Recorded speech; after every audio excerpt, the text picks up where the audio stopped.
Kiaria kigomano-ini kia muingi kaunti-ini wa Singishu, Minista wa KIGINA Mbadi aninite wagagu uria AKENYA makoretwo naguo wa ukwithio bigiga ya magoti mangi iguru wa maria mariho. We cannot continue to tax Kenyans anymore.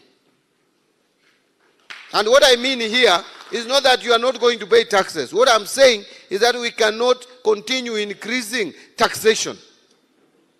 If anything, now we must look for ways of reducing the tax burden on Kenyans. That is what you expect.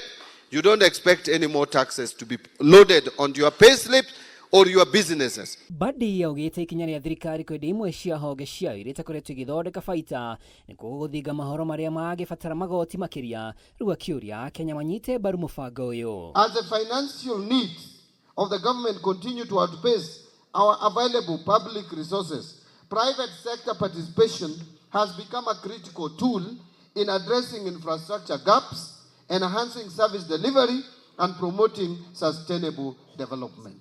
The National Treasury will in this regard continue with sound macroeconomic policies to enhance resilience and create a conducive environment for the private sector to thrive, including the local business communities. Akiheana ngerekano na wendia wa gicunjĩ kia 15 gia kambuni ya Safaricom thogora iria guciririe mawoni kiheri, Mbadi augite hari bilioni 200 manyiria thirikari itanyite motungata kuri AKENYA matigobatara ngombo mubururi-ini ukwirugamirira. Ladies and gentlemen, Kenya has adopted privatization as a strategic economic policy shift to promote efficiency in the economy by subjecting more services to market forces, to improve competitiveness, revenue generation, aid in fiscal consolidation pathway by reducing government spending on inefficient state corporations and market development in deepening Kenya's capital market. Mishemanino ya muingi no iguthie na mbere kaunti-ini ingi